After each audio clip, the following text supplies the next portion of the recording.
sa amin. Ano ba ginagawa niyo? Sino kayo? Saklolo! Ano ka ba? Tumahimik ka! Pakawalan niyo nga ako! Gusto mong tumakas? Bitiwan Ako niyo! pangalan dyan! Hawakan mo, babae! Paano ko hawakan? Ako nga nagmamaleho! Sino ba kayo? Bitiwan niyo nga ako! Saklolo!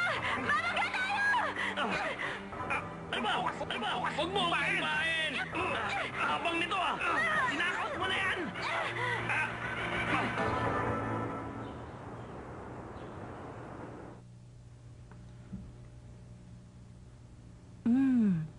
Kay ganda ng kanyang kutis.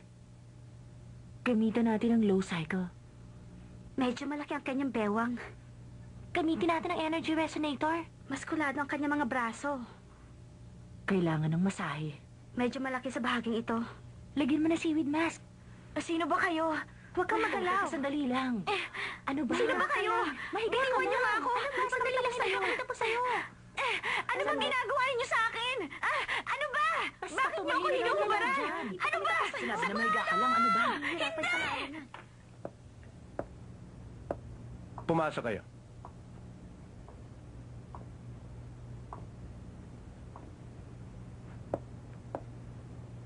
Maghintay lang kayo sandali.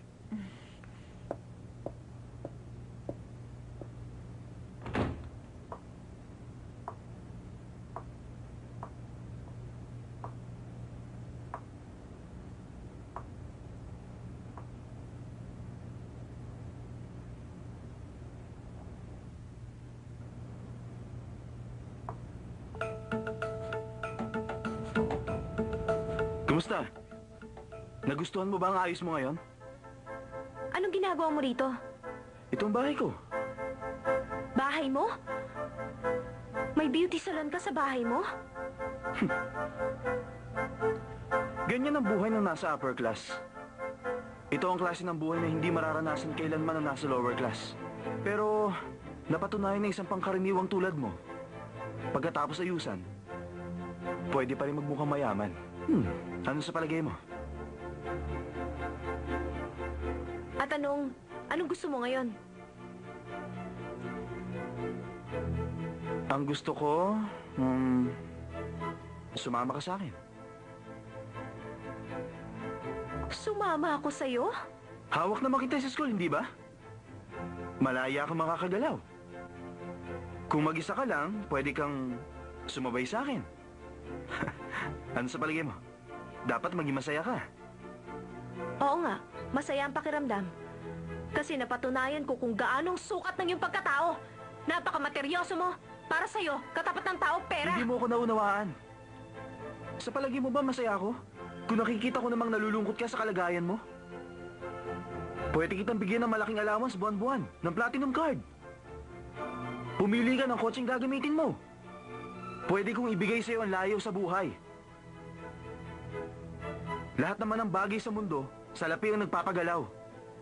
Ano pa bang hahanapin mo? Wala ka na makikitang lalaki katulad ko. Utak, hindi pera! Talaga nababaliw ka na. Ibalik mo na ang damit ko. Gusto ko na umuwi. Bakit, Sansay? Bakit daw, Mingse?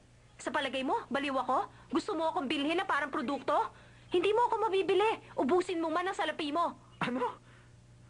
Napakaraming babae dyan na gustong sumama sa akin. Pwes, puntahan mo sila. Huwag mo ako itulad sa kanila. At ito ang tandaan mo. Kailanman, hindi mo ako mabibili. Ubusin mo man ang kayamanan mo. Sansay!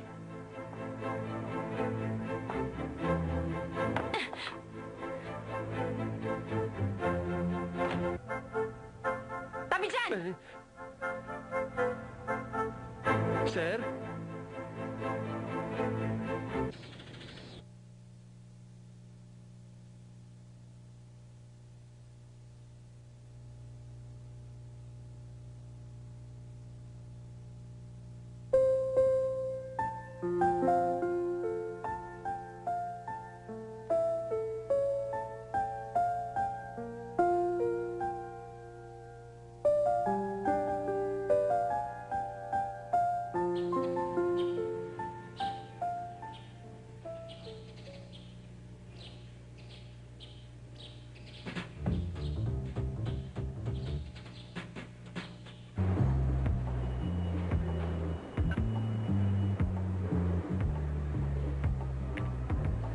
Iba talaga ang culture ng mga lower class. Hindi mo sila pwedeng... Isama sa mga upper class, ang lakas naman ng loob niya. Sinabi mo At pa. Nagpaparinig na naman.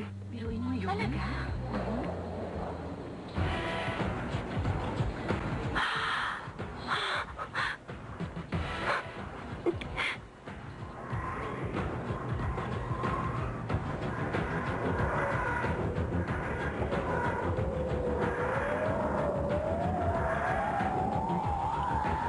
Shansai! Diyan ka lang!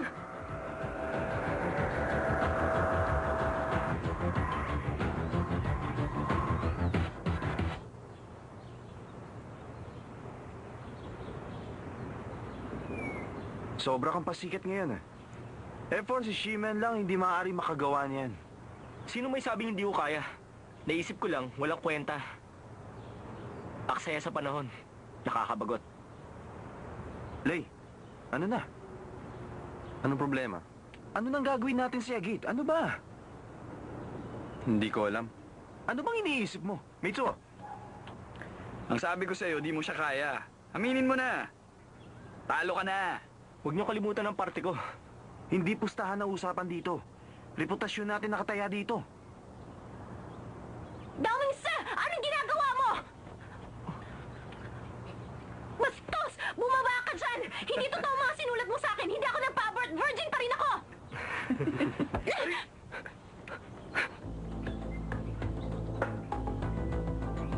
Nagpunta siya rito para lang sabihin, virgin pa siya. Kung ano na naman iniisip mo. Paano mo nagawa yun? Sobra naman ang takbo ng isip mo. Pumili siya ng kalaban niya, ako pa? Makapal ang mukha niya pag nagpakita pa siya. Shansai! Kasi nagulat lang ako kaninang umaga nang makita ko ang nakasulat sa blackboard pagpasok ko ng classroom. Oo nga. Alam mo naman, mga babae tayo, hindi ko mapapatawad kung sino man ang gumawa noon. Kapag sa akin nangyari yon, Hindi ka naman kasing tapang ni Sensei. Hindi mo ba naisip na ang katapangan ng katangian niya bilang babae? oo nga, Shansai. Naniniwala naman kaming hindi mo magagawa yun, di ba? Salamat. Di ba doon ang daan papunta sa school cafeteria? At dito ka pala dumadaan pa uwi, Shansai. Doon naman ako madalas nakapark. Ganun ba? Hindi ba doon ang parking area mo? Okay lang yon. Malapit lang naman ang lalakarin. At isa pa, magkaibigan na tayo, di ba? At nag-uusap na tayo, di ba? Siya nga pala, may party kaming pupuntahan bukas. Kung wala kang gagawin, sumama ka na lang sa amin. Hindi, huwag na lang. Wala akong bagong damit na masusuot. Okay lang. Hindi naman formal ang parting yun. Siya nga. Pwede kahit cowgirl ang outfit mo. Sige na, 5,000 lang naman ang ticket. 5,000? Huwag na, wala akong pera. Shansai, sige na, sumama ka na sa amin. Okay lang, ako ang babayad, hindi naman problema yun. Pero, Okay na kung ganon? O sige, bukas 2:00. Tandaan mo, cowgirl outfit. At huwag mong kakalimutan ng scarf, okay? Tomorrow. Shansai, talaga bang sasama ka sa party? Ang narinig ko, gagawin sa isang napakagandang private club. Kakaiba talagang mga